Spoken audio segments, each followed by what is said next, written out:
हजुर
Gini, ablang ko dito.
Nepali नै हो हजुर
आज इंटरव्यू लिया था बाबा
महाविहार भन्ने ठाउँमा आइपुगेको छौँ।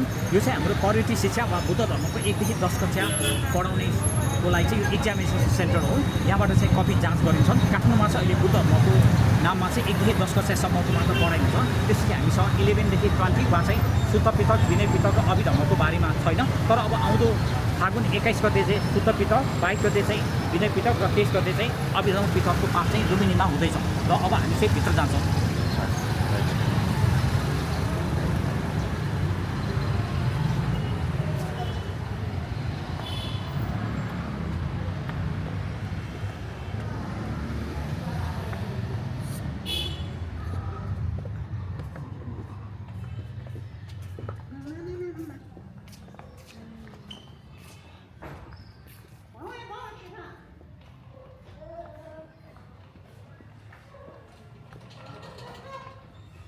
Here you see one monk who is educated from the Sri Lanka, and he lives in the 2nd floor.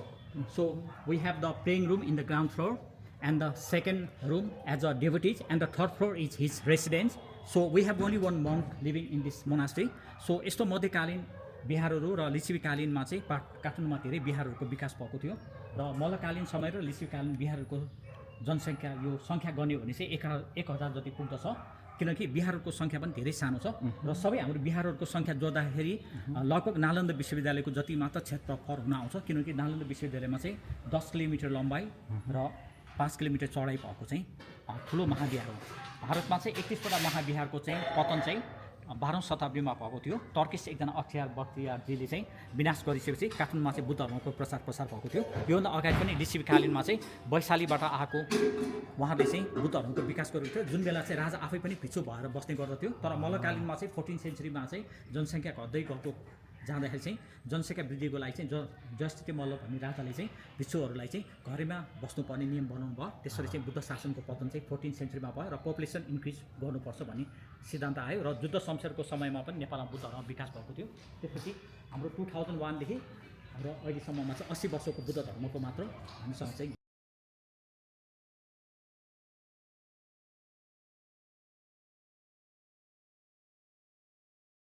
were the Buddhist dynasty in Kathmandu Valley. One is the Lichavi dynasty, another is the Malla dynasty. So now let's explore the history of Kathmandu Valley. Kathmandu Valley was a lake 10,000 years ago, and the first dynasty is the Gopal dynasty. We have the 8 kings who ruled for the 500 years, and next is the Mahispal dynasty. They ruled the 100 years by the 3 kings, and then after the Kirat dynasty, they ruled the 1200 years by the 30 kings. Then after we have the Lichavi dynasty, 3rd to the 9th century, and then after Swam Bangsi from 9th to 12th century. During that time, Bhaskaradeva Burma built the Golden Temple, and from 12th to the 18th century is the Malla dynasty. From 1770 we have the Patan dynasty. They were the devotee of the Shiva. So Pasupati is the main god.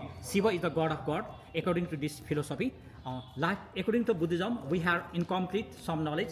Who created the life? Who created the universe? So Buddha didn't reply these things. So indeed the life is invented by some god, and then after the earth is also managed by some god. So we have to believe in the god. So it is not the coincidence of the collision of the non-living things.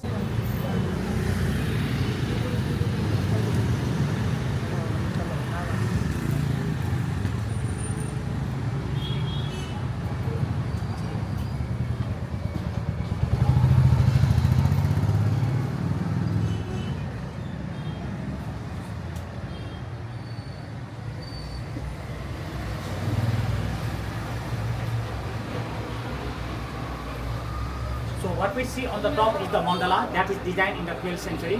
So it is one of the Buddhist mandala that describe about the wheel of the life according to the Buddhist psychology and the philosophy. So it is carved in the 12th century in the stone. So then after the Buddhist art are popular all over the world to make the mind cool and the calm.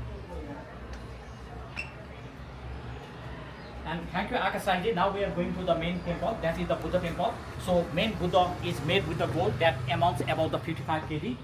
So it is just 20 meter inside. It's a Nepali Akash Rai. So don't worry about the chicken. Yes. Don't worry about Rai.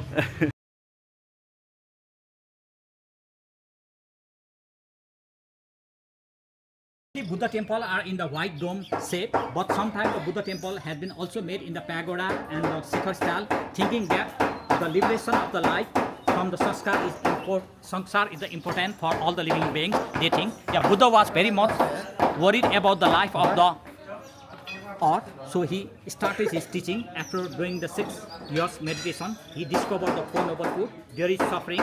Second, there is cause of suffering, and the third is the suffering can be ended, and the fourth is the eightfold path can end the suffering.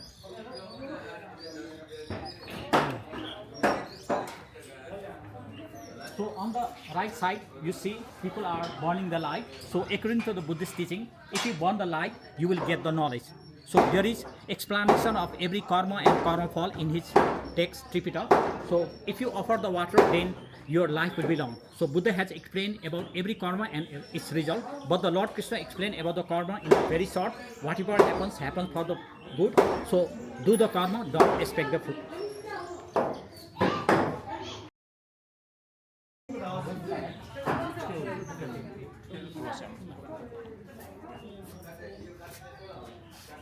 So we see the main Buddha that is made totally with the gold. It's according to the scholar here, it weighs about the 55 kg. So the gold images are found all over the world. So if you go to the Egypt, the Tutankhamun has the 110 kg gold in his body. So you see the silver door and also the 7 Buddha on the top. So every temple has the gold and the silver in the good amount. So 7 Buddha who visited the Kathmandu Valley are Vipassy Buddha, who lived the 80,000 years, and the Sikhi Buddha, who lived the 70,000 years. Then after the Vishnu Buddha, he lived the 60,000 years, and the Koksanda Buddha, during this time the people were living 40,000, and the Kanakmuni Buddha, he was born in the Niglihua, Lumini, and he was also living 40,000, and the second is the Kashyap, and that time the people life was 20,000, and in our time, the Buddha's time is explained only the 100 years, so we see the very much difference between the 20,000 and the 100 years, okay? So the scholar must explain about this. So 80,000, 70,000, 60,000, then after only 40, 30, 20 and the 100. So it might be the life of the people and it might be the lifespan of the Buddha.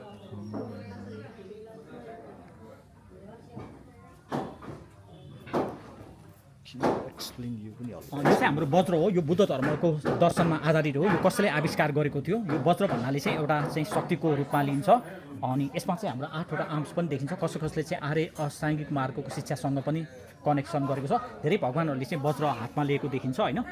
जस्तै एउटा भगवानको नाम चाहिँ मैले वज्रधर भनेर भन्छु हैन। अब वज्रको बारेमा चाहिँ तपाईले मेन इन्साइक्लोपिडियामा नै गएर हेर्नु पर्ने हुन्छ। तर बुद्धकालीन समयमा बुद्धहरू वा उहाँको अनुयायीहरूले चाहिँ यो वज्रलाई प्रयोग गरेको देखिन्छ। जस्तो हाम्रो अहिले बौद्ध झण्डा पनि 1885 पछि मात्र संसारमा चाहिँ प्रयोग भएको हो। गौतम बुद्धको चाहिँ after Burma and her queen who are credited for building this temple. But actually the gold came from the devotees who were collecting the cow dung because they were very poor, but they have the great faith in the Buddha, Dharma and the Sangha. So then after one day the cow dung was turned into the gold. So when they informed, the king wanted to make the gold temple. So the people in the Nepal have the simple minded, they are dedicating their life to the leaders. Thank you.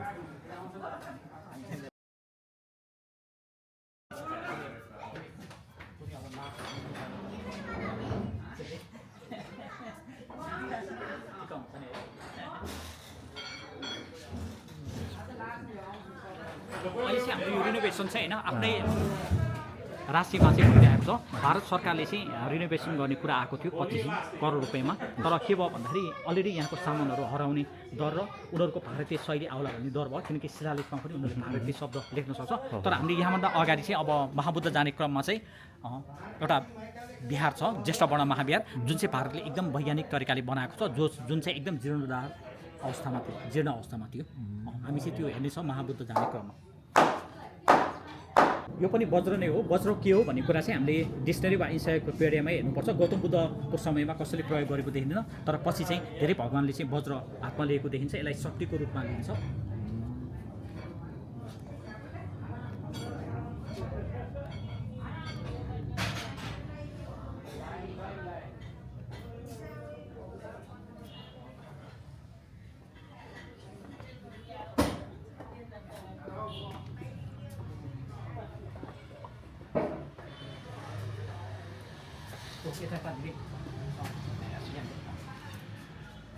हामी चाहिँ अब शङ्कराचार्यको नेपालमा भ्रमणपछि चाहिँ के भयो देखेको छ भने बुद्ध धर्मलाई चाहिँ हिन्दू धर्मले चाहिँ गाभेको देखिन्छ होइन, किनभने शुद्ध बुद्ध धर्मलाई चाहिँ उहाँले नाश गर्नुभयो, किनकि उहाँ पनि हिन्दू धर्मको एउटा ठुलो स्पिकर हुनुहुन्थ्यो।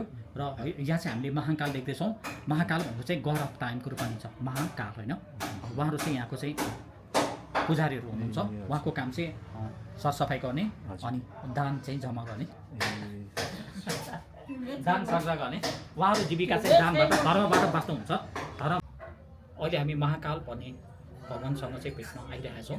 उहाँले चाहिँ हाम्रो जीवनलाई चाहिँ लामो आयु बनाउनुहुन्छ भन्ने विश्वास छ। महाकाल भनेको चाहिँ गड अफ टाइम हो। भगवान्हरूसँग चाहिँ हामी विश्वास गरेर केही पोजिटिभ थिङ्किङ चाहिँ विकास गर्नुपर्छ। यसपछि चाहिँ यहाँ चाहिँ एउटा बत्ती बलिरहेको देख्दछौँ। बत्ती बाल्न चाहिँ भगवान्कोलाई अति आवश्यक छ, यो ज्ञान आर्जन हुन्छ। त्यसपछि हामीले यो फुल पनि देख्दछौँ, फुल पनि राम्रोसँगले चढाएको देख्छौँ, रातो र निलो रङको फुलहरू उहाँको शिरमा। त्यसपछि अझै माथि पनि हामी मेरीगोल्ड देख्दछौँ, मेरीगोल्ड फ्लावर, मेरीगोल्ड फ्लावर पनि यहाँ राखेको रहेछ।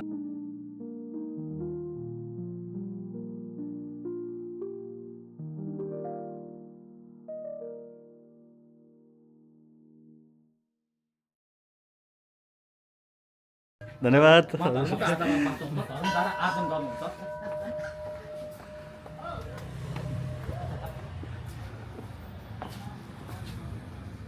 हाम्रो बुकहरू छ है। ए हजुर।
अब चाहिँ हामी सर होइन महाबुद्ध लाग्नुपर्छ होइन।